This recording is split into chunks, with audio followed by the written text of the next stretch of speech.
Hey guys, it's Sierra. Welcome or welcome back to my channel. This video is going to be a lengthy one, so get some coffee, get a snack, put me on in the background, because we're going to talk about Degrassi and these friendships.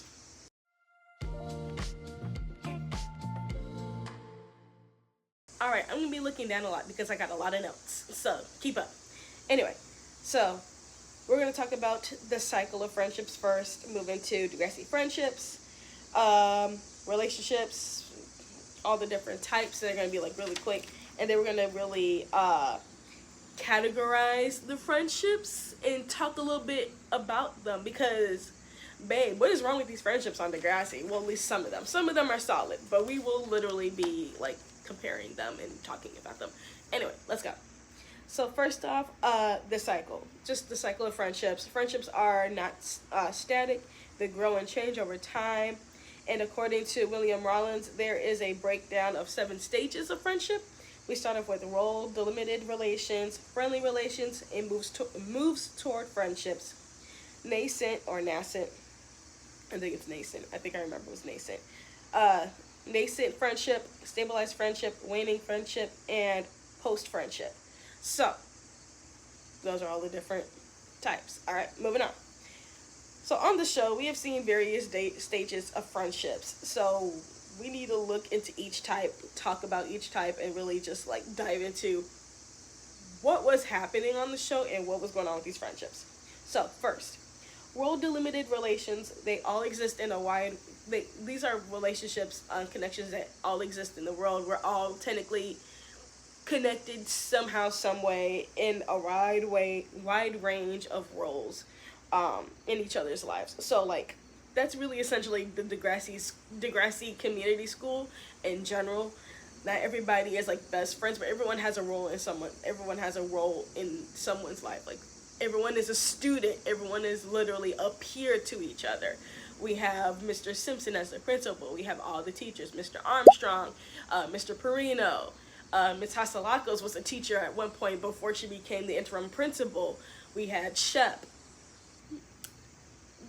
What are these teachers' names? I can't even think. The English teacher for Eli and Claire. She was also the art teacher too. She was Holly J's art teacher. I forgot her name, but we have her. We had Miss O. All of these different connections, all these different relationships to each other throughout the school. Moving on to friendly relations. So these are generally positive, and they still are bound to roles within the community. So think of like Spinner helping Emma with her science project. That's kind of like a friendly relations, because literally they're peers. She needs people to help with her study, so she's literally gonna ask anybody. And Spinner's like, free credit or whatever, I get to get out of class, I'll do it, type of thing. And also the extras that everyone talks to as well, within the hallways and different events that go on at Degrassi, or even with just Degrassi students in general. So like everything at the dot, even at Fiona's old school counts, because she did have relations with the girls at the school. What was her name? The girl that was actually with Bobby still. Missy, I think her name is Missy. I forgot her name. She was irrelevant. But she is definitely part of the friendly relations. Another one that I love and I always remember is Sav, Eli, and Adam's interaction when it came to the concert, and when Sav when Sav got the tickets for the concert for, I forgot the name of the band, but I just remember it was a song called Paisley Jacket.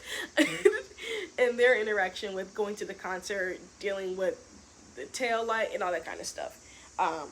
Dave and Becky working together during Claire and Becky, my handwriting sucks. Claire and Becky working together during Drew's presidency. They had a role too. They weren't friends. We know they weren't friends. And which is shocking, because Claire's religious and Becky's religious. I thought they would have been friends, but they paired Becky up with Jenna. Interesting thing. Just notice that. Mr. Simpson talking to Eli after the streaking incident. Jimmy's limited interaction with Rick before the shooting, Liberty and Ashley working together during season 1 and 2 when Ashley was president and Liberty was the secretary. Eli and his theater connections when he tells Becky that, like, oh no, he's like, I got everybody's phone number, I could call him up. That type of thing. Those are very friendly relations. Then we have moving towards friendship. So that requires, it requires it to move away from what is required of specific roles. There are fewer stereotyped lines of communication, individual violations of public propriety, and greater spontaneity. So think of like Holly J and Fiona becoming friends because of the trial. Holly J chose to support her, moving past, it moved past the friendly relations of pretty much Holly J being Declan's girlfriend and, you know, obviously Fiona being Declan's sister. So it moved past that with the trial and Holly J supporting her. Think of Imogen and Becky becoming friends due to losing Adam. I believe Becky initiated it, but they really just bonded over trauma in the loss of Adam. That's really what it was. So it kind of moved away from the tension, weirdness from before, and they didn't really interact before, but after Adam passed, died in the car accident, they actually became friends. Weird. Odd. Anyway. Tristan to Maya when Tori left, that was when Tristan literally said, now you are my best friend. He was like, oh, okay, that's our indication of how this relationship is progressing. Then we have Manny and Emma when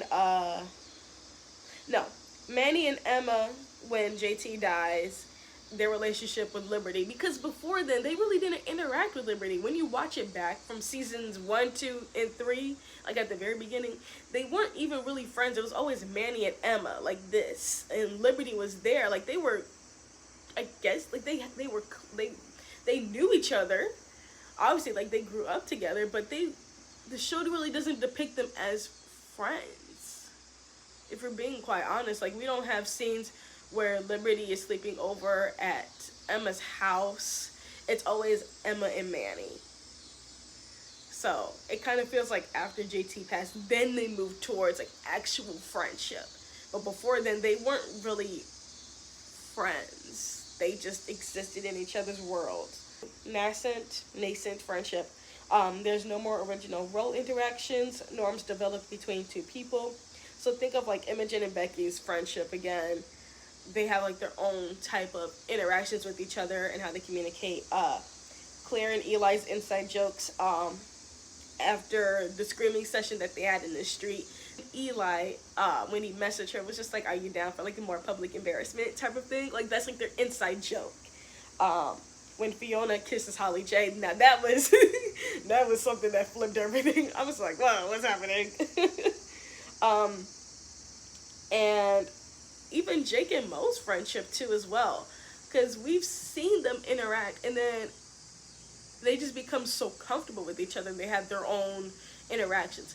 And there was a moment between Jake and Eli after the greenhouse incident with Cam where Eli gets high with Jake. That was weird. That is literally like a weird, like it's like a different norm developed between them, because now that Eli is back with Claire, Jake and Claire broke up. Now Jake and Claire are more siblings, so that's another one. I think another version of nascent friendship, but it's siblings now, because now they went from being together to acting like siblings. They had developed a new norm. Then there's stabilized friendship. So this happens through time and refinement. So Jake and Mo, Holly J, Fiona and Eli Adam, Claire, Allie Jenna, and Manny and Emma. So this just happens through over time. And it really just develops into like a stabilized friendship. So those friendships that I mentioned, those seem to be like the most stabilized friendships on the show. I probably missed a few.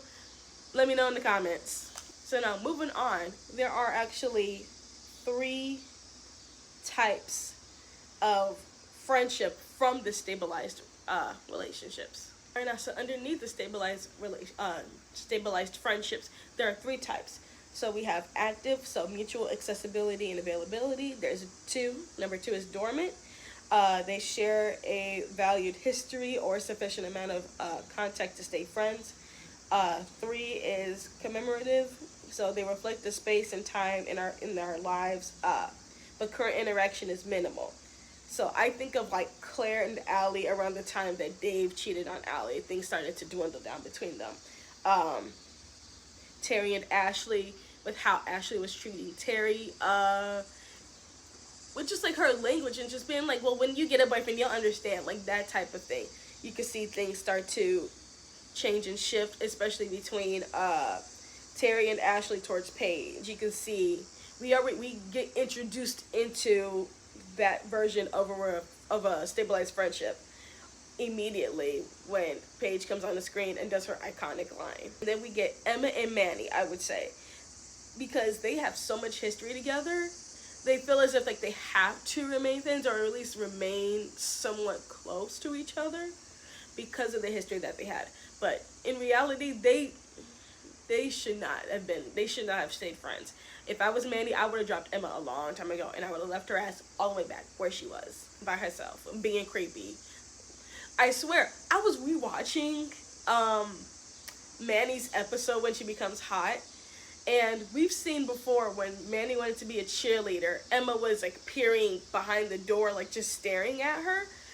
I saw that again when JT goes to talk to Manny about getting together and going out, but she's into this other dude, whatever his name is, who's like right behind her.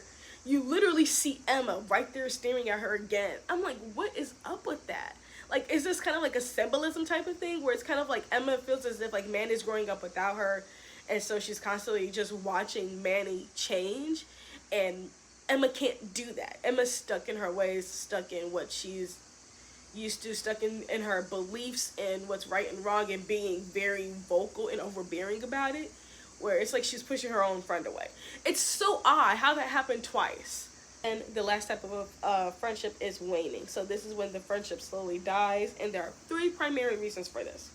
One, decrease in emotional attachment, so Tristan and Maya. If the show had continued, I believe you would have seen this between Shay and Frankie. We saw it between Paige and Ashley. We never really saw them together anyway, but we really just, it like just dissipates. And then Ashley and Terry, obviously their friendship is like non-existent.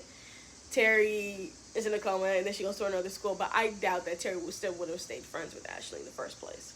Number two, both parties are dissatisfied with the relationship. And number three, something destroyed the friendship.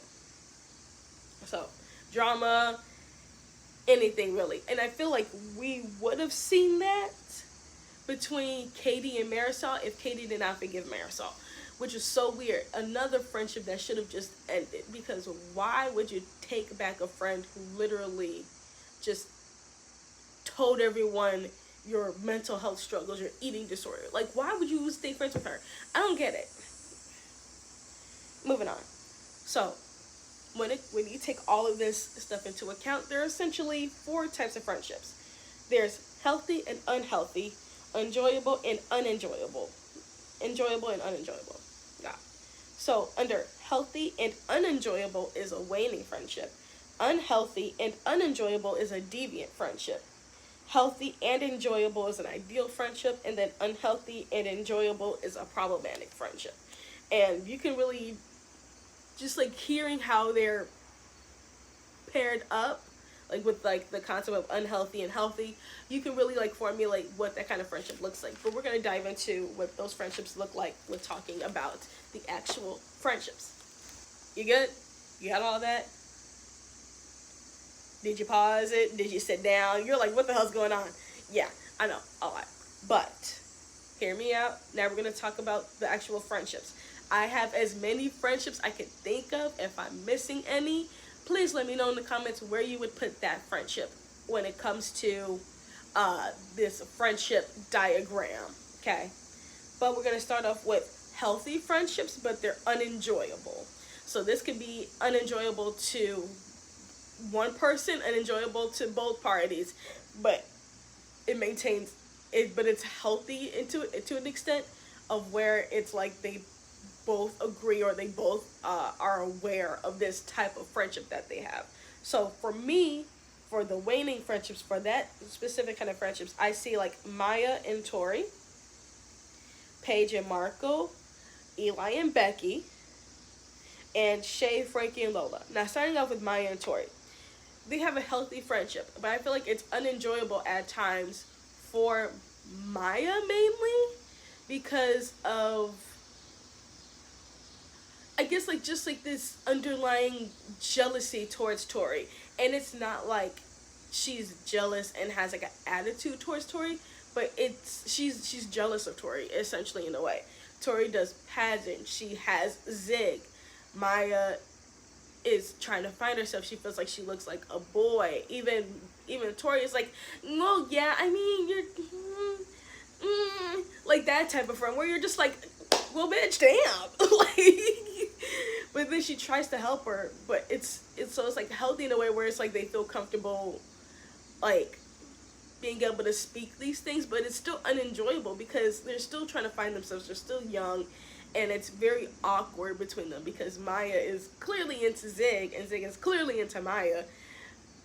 But Tori is not seeing that. Even Tristan's not seeing that whatsoever. If anything, Tori is struggling with her relationship with Zig in general when it comes to like Zig feeling as if he's not good enough for Tori, feeling as if he doesn't have enough money to support Tori, like to take her out to eat and that kind of stuff. Moving on to Paige and Marco. I feel like it's healthy but unenjoyable. We all know what this friendship boils down to, the slap heard across the world when they're in Hollywood. And I feel like that's literally the ending of their friendship in that moment. Because at first it was a healthy relationship. And it was enjoyable from the start. Because I feel as if for Paige, she knew that Marco was gay and she knew her brother was gay, so she was just like, yeah, I'm very comfortable with gay people. And so she built a friendship with Marco. And then things started to go a little bit left, mainly in Hollywood, because of Paige getting a big ass head, Marco feeling as if like, Paige, girl, what are you doing? What's wrong with you? You're doing the absolute most.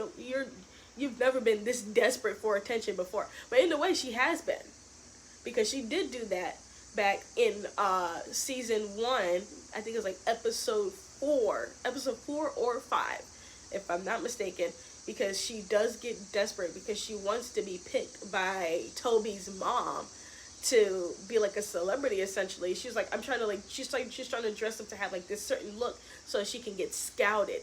Paige been desperate. I think we forgot that. So the Paige that acts out in Hollywood does make sense because she's done it before. It's been a while, but she's done it before. It's in her. And so with Margot calling her out on it, she doesn't like that. It wasn't enjoyable for her in the moment because she didn't want somebody to tell her the truth to her face, that you're doing too much. You've become very desperate to live this life or to be somebody that you're not.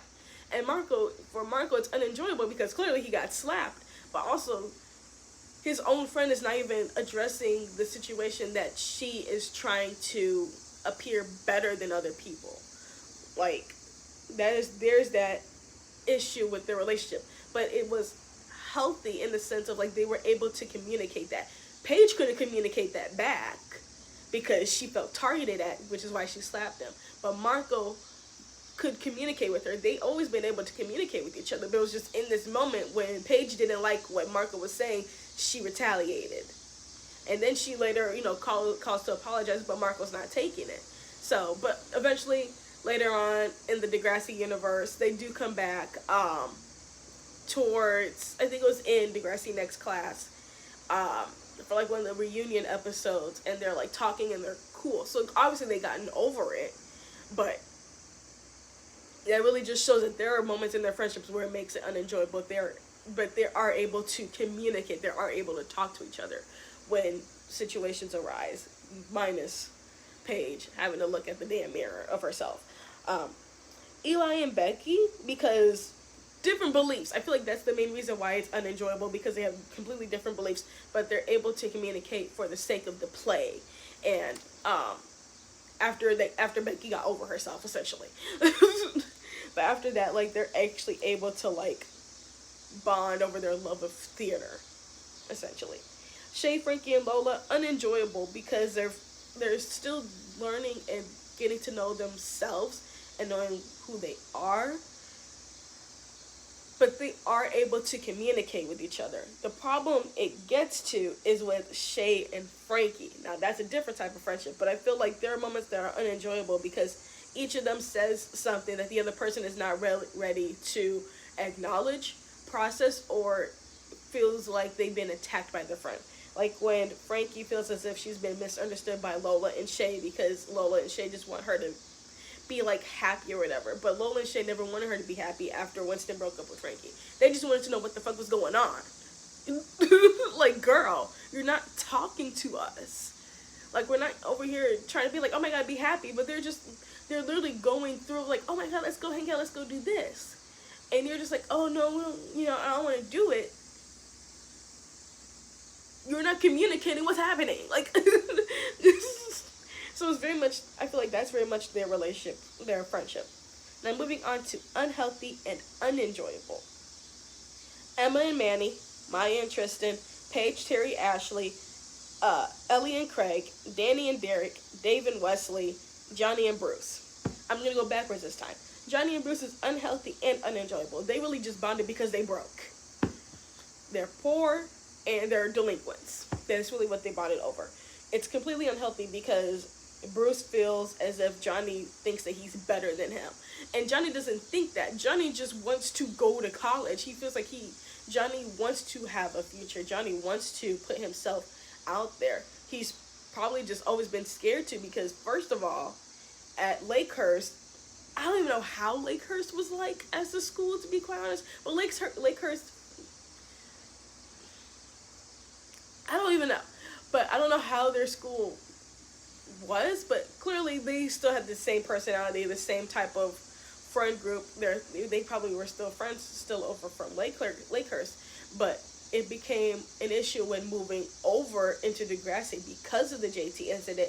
Johnny probably feels as if like, I need to keep my head down and I'm not going to do anything because literally he was with the guy that stabbed JT. So people obviously, since the guy's in jail and JT's dead, in the course of the time that we didn't see on film, that they didn't show, Johnny was probably targeted by Degrassi students, probably seen as like an outsider, as part of the problem, essentially, being like he should have went to jail too. Like they probably did snarky comments like that too, to be quite honest. So Johnny feels as if like, okay, if I just keep my head down, try in school, because he's a smart kid.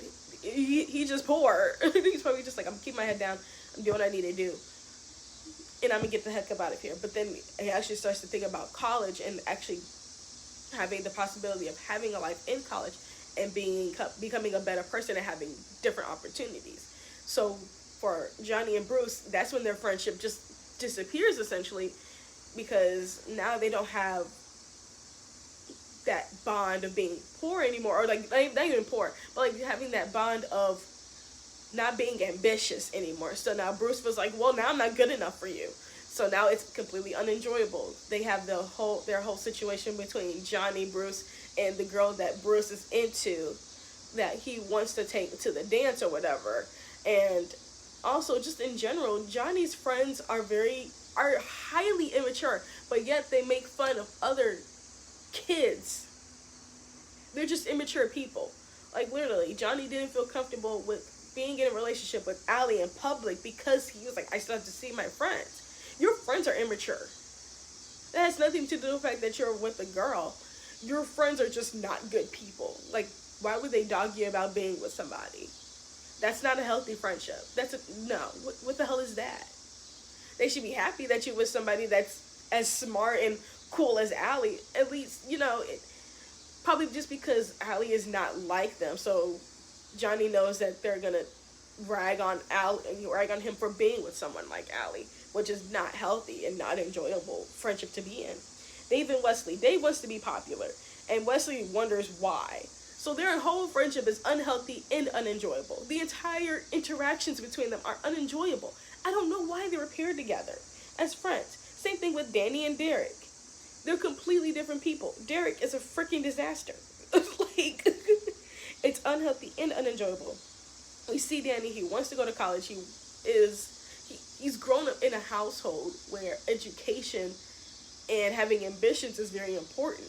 And Derek is just a rowdy kid who gets whatever he wants and thinks that he's just a jerk. He's just an asshole. So their whole relationship, their whole friendship is already extremely deviant.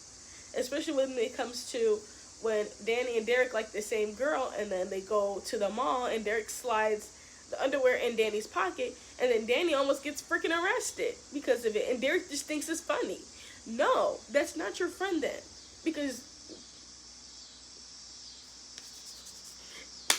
it doesn't work that, like, it's not safe for us, especially for a black boy, especially for a black kid, a black teenager, and you just think it's funny. He could have gone his ass to jail. They probably wouldn't have called his parents. We've seen that happen all the goddamn time, where people end up getting arrested, get in custody, and then we never see them again. Sandra Bland, like, just the whole system, the whole freaking world, how it already is against black people, especially black kids, already demonizing us and making us criminals when we don't even do anything. The fact that Derek felt comfortable to do that, that's a problem. That's not your friend. That never should have been your friend. And I'm glad that Danny cut his ass off right after that. He said, nah, I don't play that shit.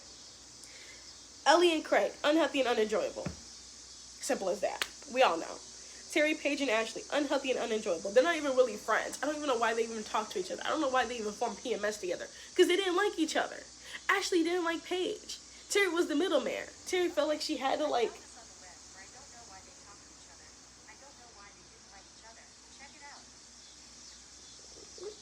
be quiet. It just didn't make sense. Maya and Tristan, unhealthy and unenjoyable.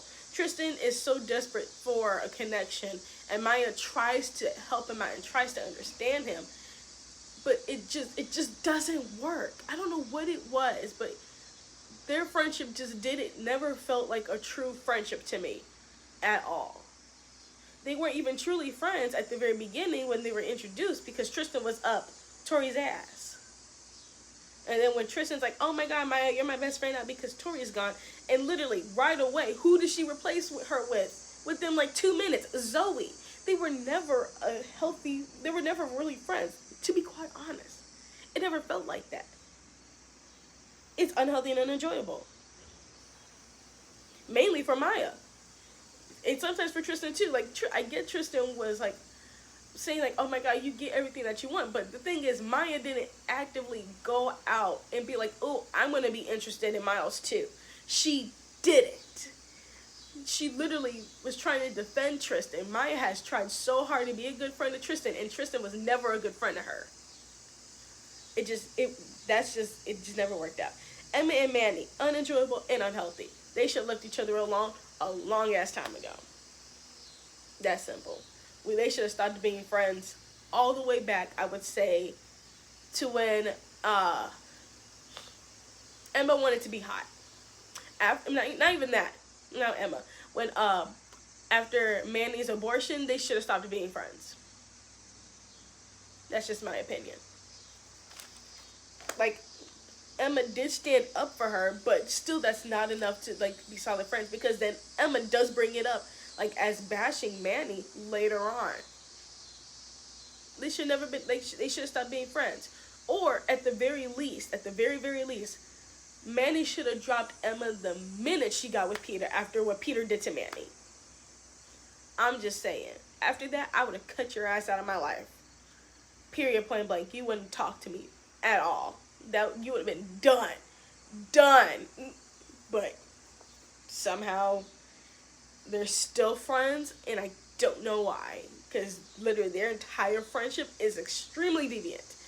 It's very unhealthy. Emma is such a self-righteous person where she feels like she's perfect. Everything that she says is right. Everything you say is wrong. That's the thing that's wrong with Emma. Everything has to be her way. Everything has to be her belief. You can't have any other opinion. You have another opinion, you're wrong. That's not a friend. That's the person you gotta leave the hell alone. Let's move on to something more enjoyable. Healthy and enjoyable friendships. Jake and Mo, I already love them. Like, perfect friendship. Toby and JT, Holly J Fiona, Fiona and Imogen, Allie and Jenna, Paige and Hazel, Anya and Mia, Becky and Jenna, Claire and Adam, Eli and Adam, Zoe and Tristan, Peter, Danny, Jane, Spinner, and Sav as a group, Lola and Yao, and Lola and Saad. I'm going to run through these quickly because that was a lot. Jake and Mo, perfect friendship. Nothing wrong with them whatsoever. They're even like, oh, when we get older, I was wondering, if our kids could, I want to raise have our kids be best friends. Perfect friendship. Love them whatsoever. I love them so much. Toby and JT, enjoyable and healthy friendships. Like, there are some moments, obviously, where both of them are doing stupid stuff, but they've always supported each other. JT has never been like, no, Toby, I don't want to be your friend anymore. Like, there were moments where JT wouldn't be cool, but Toby's like, now, dude. But they really had, like, a solid friendship. Very healthy and enjoyable friendship. And they did stupid shit together. Trying E together. Looking at porn together.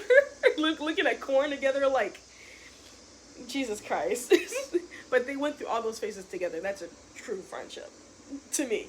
Holly J and Fiona, healthy and enjoyable friendship. They really support each other throughout their journeys in every sense of the word. Fiona and Imogen, before they got together, they were really good friends. Okay. Like, they were just so cute to see on screen, even just, like, hanging out together. Allie and Jenna are healthy and enjoyable. I would love to have seen Jenna's journey a little bit more with her maturing outside of being pregnant, but we didn't get to see that. But they are a healthy and enjoyable friendship.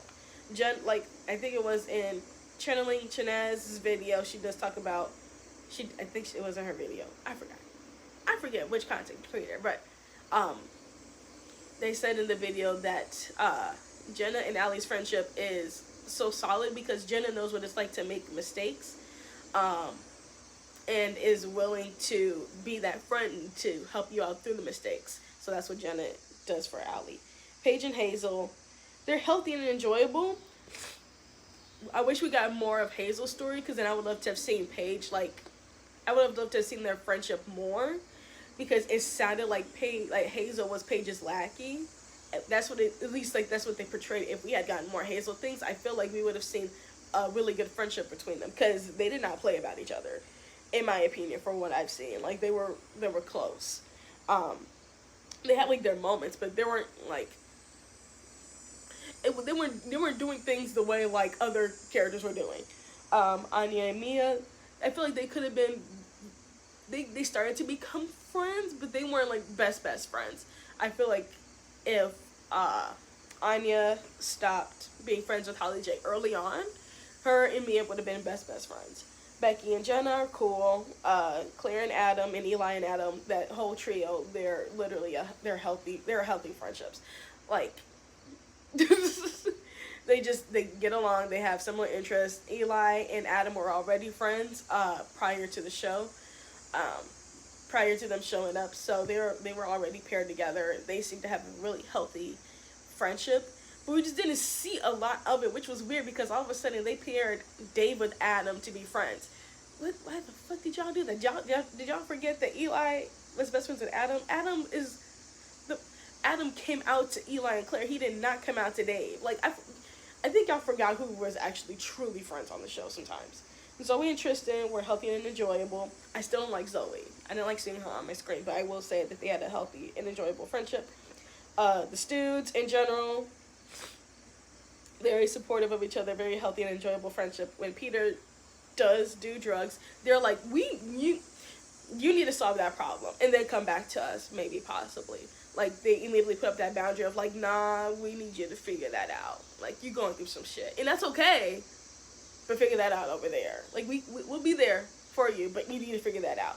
Because I feel like with that kind of situation, none of them have been addicted to drugs before, so they probably did, like, we don't know what to do. We don't want to, like they iced them out of the group, because they're like, we need somebody responsible. We don't need somebody who is going to go down that road, because that's not good for the band. But they also, at least, they're doing their best to at least keep that friendship together. They just want to make sure Peter doesn't do anything stupid, which is valid. Lola and Yao, beautiful friendship. Lola is the person that Yao starts to connect with the most. That's where they feel comfortable with being themselves with Lola. Same thing with Lola and Saad. Lola's just a really good character throughout the Degrassi Next Class. Like, she really does develop. Her and Saad's friendship is really cute, really sweet. How they connect with her, just like her understanding where Saad was coming from when it came to the situation that was going on towards the end of Next Class, because that's kind of like where we left off, really, their friendship essentially. Moving on to unhealthy but enjoyable. These are problematic relationships. Katie and Marisol, Claire and Allie, Eli and Imogen, Terry and Ashley, Dallas and Drew, Holly J and Jane, Shay and Frankie, pre-Northern Tech and during Northern Tech. And then Winston and Miles. I say Winston and Miles going backwards because Winston's always there for Miles, and we don't get anything of Winston's story. I would have loved to have seen Winston's story. It seemed like Winston was literally just there for Miles, and Miles was going off the freaking rails, and Winston was trying to help. Miles was not making it easy. So in a way, there were times where it was enjoyable, but it was unhealthy because of those times when Miles was going through it. He just needed therapy. He needed a friend, but he needed therapy more. And Winston's not a therapist. He can only do so much as a friend.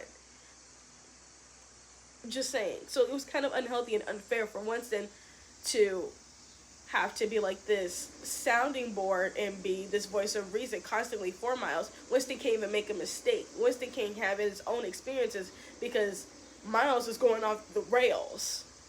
Just saying. Shay and Frankie, unhealthy but enjoyable. Unhealthy because of just the weird dynamic between them at the beginning, but enjoyable because they did have their moments. That was pre-Northern Tech. But then after Northern Tech, they are definitely, that's a waning friendship turning deviant, in my opinion. Maybe not waning, because it now mean it was healthy at some point. Well, it mean they were healthy as friends. So yeah, it was very much going that way anyway. But kind of problematic because it's just unhealthy with the fact that Frankie was not able to check her privilege and check her behavior and be held accountable for what she has done. White women tears. That's what Frankie was giving. No accountability, putting it on Shay to deal with the situation when Frankie's the one that came up with the idea in the first place. That's a problem. Holly J and Jane. Unhealthy and enjoyable. Like, they were good partners for their business, but it was an unhealthy friendship. Because why the hell would you literally allow the guy that you had a crush on, being Jane's boyfriend, she didn't do anything towards it, obviously, but literally, you allowed Jane to cheat on this man, and then when Jane breaks up with the guy that she's cheating with on Spinner, you get with him. That's unhealthy. What is that? What is this, some sister wives stuff, passing boyfriends around? This is weird. I don't like that. Like, that's some weird stuff going on. I don't feel like that's healthy. That's weird. Dallas and Drew, unhealthy but enjoyable. They both were going through stuff, and I feel like they kind of enabled each other in a way too. Like, when Drew was dealing with the whole Bianca and Katie situation, Dallas egged him on. Drew got drunk, and Dallas didn't stop him. And he was like, oh yeah, you're acting stupid. You're not helping the situation right now, okay?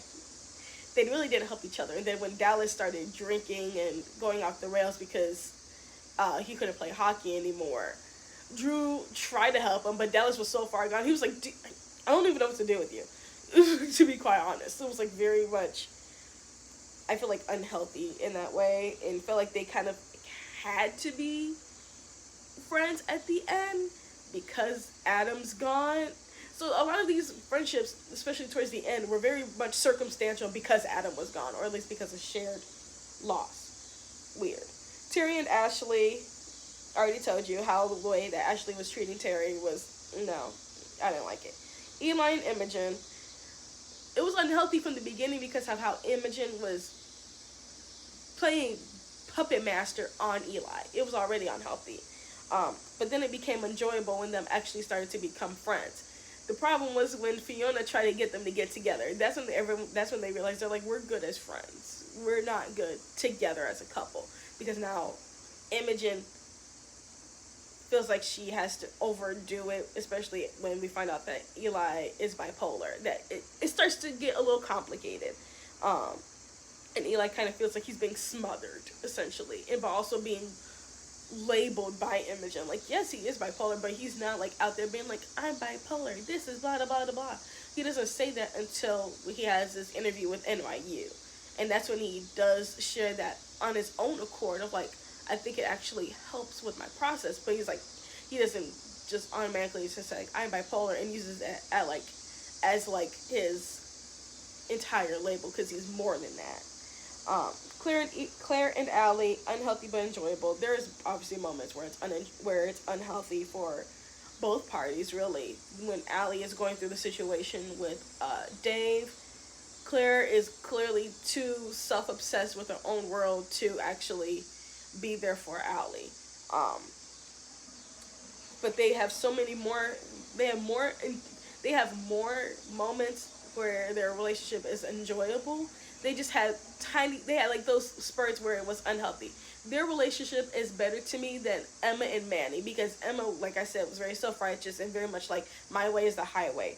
Claire and Allie, they had their moments, but in the end of the day, they still support each other like 110%. Like, they went through some shit, but they never really like they were never like Emma and Manny. Like, I feel like Emma and Manny is something different. And then Katie and Marisol. Like I said, why would you befriend somebody who outside you have an eating disorder? That's not your friend. Marisol is literally the person who's willing to do whatever it takes to get whatever she wants. And she will literally even cut down her own friends to get what she wants. A very selfish person. That's not your friend.